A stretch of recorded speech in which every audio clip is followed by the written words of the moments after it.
Hello दोस्तों, चलिए बात करते हैं इस वीक का सबसे हाई रेटिंग टॉपिक। या कि मैं तो उससे हॉट टॉपिक कहूँगा नहीं, क्योंकि उसका ज़रूरत जितना था उससे ज़्यादा उससे पब्लिसिटी दिया गया था। तो जैसे कि आपको पता है कि हमारे इंडियन गवर्नमेंट ने 2-3 दिन पहले टिकटॉक्स और यूसी ब्राउज़र समेत और भी 58 ऐप्स बैन कर दिया है इंडिया में। तो उसका ज़रूरत क्या था, या मतलब उसका इम्पेक्ट क्या होगा इंडियन चाइनीज़ इकोनॉमी पे, आज हम उस पर बात करेंगे। मैं सिर्फ 2-3 बात करूँगा। तो जैसे कि आपको पता है कि अब इंडिया और चाइना के बॉर्डर में मतलब डिस्प्यूट चल रहा है इंडियन और चाइनीज़ आर्मी के बीच। तो इसके चलते अब दो या फिर कुछ दिन पहले में हमारे 20 जवान शहीद हो गए थे। तो हमारे देश में से मतलब डिमांड आ रही थी गवर्नमेंट के ऊपर मतलब प्रेशर क्रिएट हो रहा था कि बदला लो, इसका हमें बदला चाहिए।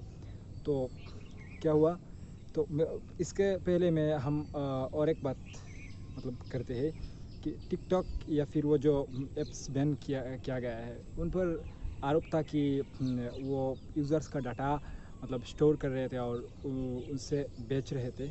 और मतलब उससे यूज़र्स का प्राइवेसी का ख़तरा था। और हमारे गवर्नमेंट का कहना था कि हमारे मतलब नेशनल सिक्योरिटी के लिए वो ख़तरा हो सकता है। तो इसके लिए इंडिया गवर्नमेंट ने बैन किया। तो उस बैन का डिमांड बहुत पहले से ही आ रहा था। जैसे कि फ़ेसबुक, आप सब जानते हैं फ़ेसबुक पर बहुत मतलब ऐसा एलिगेशंस लगाया गया था कि फ़ेसबुक ने यूज़र्स का डाटा लीक कर रहा था। और जो आपको ये भी पता होगा कि कुछ दिन पहले एक इजरायली मतलब एजेंसी के द्वारा हमारे इंडिया में करीब 1400 या 1500 पॉलिटिशियंस के व्हाट्सएप अकाउंट पर मतलब नज़रदारी चलाया गया था। इसके अलावा भी और एक ऐप है मतलब as I can remember, face app, जो कि आजकल बहुत पॉपुलर है। उसके ऊपर भी सेम एलिगेशंस था। तो गवर्नमेंट ने क्यों उन सब ऐप को भी नहीं बैन किया? इसके अलावा भी गूगल क्रोम है, जो आप सब जानते हैं कि जैसे कि बहुत मतलब पॉपुलर ब्राउज़र है, उसको भी बैन नहीं किया गया है, लेकिन उसके ऊपर भी सेम एलिगेशंस थे। तो और अगर मतलब प्राइवेसी रियल कंसर्न था तो गूगल क्रोम को भी बैन होना चाहिए था। तो जैसे कि आपको पता है, क्रोम भी बैन नहीं हुआ। तो आपको जैसे कि पता है कि एक महीने पहले जब टिकटॉक वर्सेस यूट्यूब वो जो वार ट्रेंड हो रहा था, तब मतलब कुछ लोगों का रहा कि अब तो रेटिंग भी गिर रही है प्ले स्टोर में टिकटॉक का। और मतलब जो यूट्यूबर्स से बड़े बड़े लोग थे, वो सब मतलब टिकटॉक के ख़िलाफ़ हो गए थे। तो लोगों का लगा था कि अब बैन हो जाएगा, लेकिन उल्टा उस समय हुआ क्या कि हमारे इंडियन गवर्नमेंट ने एक ऑफिशियल टिकटॉक अकाउंट बना लिया था टिकटॉक पे। तो लोगों ने उस वक्त भी बहुत मजाक उड़ाया था। और अगर टिकटॉक को प्राइवेसी के लिए बैन किया गया था तो क्यों एक साल पहले नहीं किया गया? इसका रीज़न ये है दोस्तों कि अब जब हमारे 20 जवान से शहीद हो गए थे, तब मतलब गवर्नमेंट के पास आपको डिस्ट्रैक्ट करने के लिए कुछ नहीं था। लोगों का मतलब विश्वास उठ रहा था गवर्नमेंट से, इसलिए गवर्नमेंट को मतलब आपको कुछ ऐसा हेडलाइन दिलवाना था ताकि आपका दिशा उस तरफ से भटक सके। और एक बात है, मैं भी मतलब चाइना के ख़िलाफ़ हूँ। मैं भी चाहता हूँ कि चाइनीज़ ऐप्स बंद हो। मैं भी चाहता हूँ कि हम आत्मनिर्भर बने। लेकिन आप नेशनलिज़म के नाम पर मतलब प्रोडक्ट नहीं बेच सकते। आपका प्रोडक्ट का मतलब क्वालिटी अच्छी होनी चाहिए, वैल्यू फॉर मनी होनी चाहिए। जैसे कि फॉर एग्ज़ाम्पल ले लो, एक वन प्लस 8 प्रो, जो वन प्लस जो ब्रांड है मतलब BBK इलेक्ट्रॉनिक्स से आता है, जो चाइनीज़ कंपनी है। तो उसका कीमत मतलब लगभग 55,000 रुपीज़। और वो जो सैमसंग का फ्लैगशिप या एप्पल का फ्लैगशिप या हुआ मतलब गूगल का ले लो, या फिर मोटो एज प्लस ले लो आप, जो कि 75,000 का आता है। फीचर्स की वाइज वन प्लस 8 प्रो थोड़ा अच्छा है मोटोरोला एज से। लेकिन क्या आप सिर्फ नेशनलिज्म के नाम पर 20,000 मोर स्पेंड करोगे मोटोरोला एज पर? नहीं। इसके लिए मतलब हमें अच्छी अल्टरनेटिव चाहिए। तो अब आपके मन में ये प्रश्न आ सकता है कि मैं क्यों इतना टिकटॉक बैन का मतलब टिकटॉक के नाम हाईलाइट कर रहा हूँ, और भी 58 ऐप्स बैन हुआ था, मैं क्यों उनके बारे में बात नहीं कर रहा था? तो इसका ये मतलब है कि आज के दिन में इंडिया में टिकटॉक यूज़र करीब 80 मिलियन से भी ज़्यादा तो इस बैन से मतलब कुछ यूट्यूबर्स बहुत खुश है और उनके फैंस। मुझे ये पता नहीं कि इतनी खुशी किस बात की। कुछ लोगों का मतलब टैलेंट दिखाने का एक प्लेटफॉर्म था, वो चला गया। इसके मतलब इसको सेलिब्रेट करना नहीं चाहिए हमें।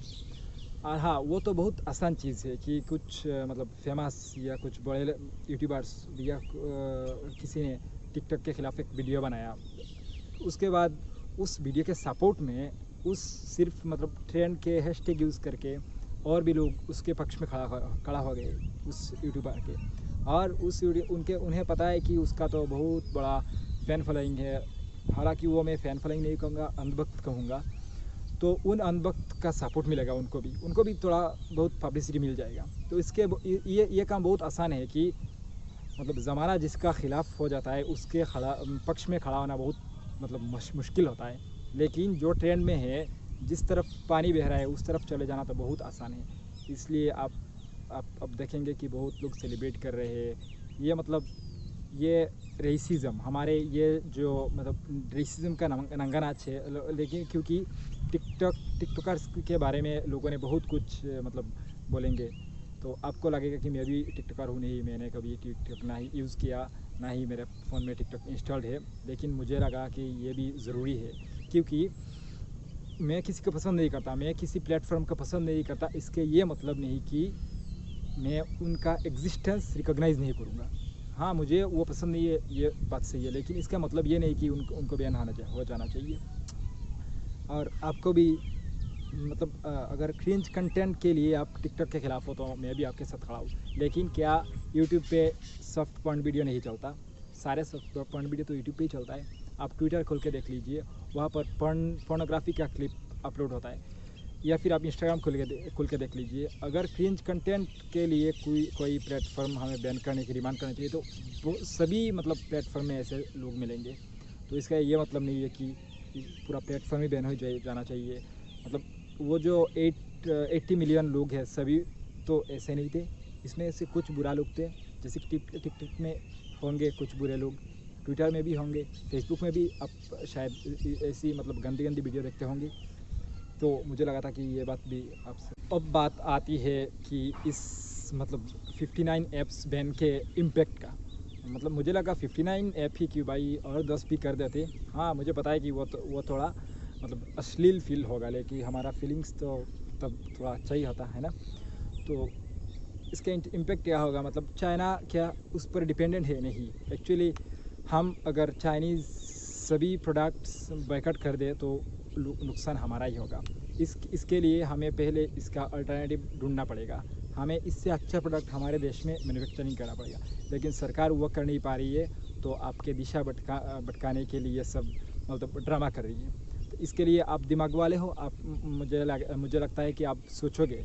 अगर कुछ हो रहा है और सरकार ने ऐसा कुछ किया, और गद्दी मीडिया तो है ना जो कि न्यूज़ मतलब प्रोपागेंडा पेडल करने के लिए है ही, तो आप उस फ्लो में बह नहीं जाओगे। आप अपने दिमाग से सोचोगे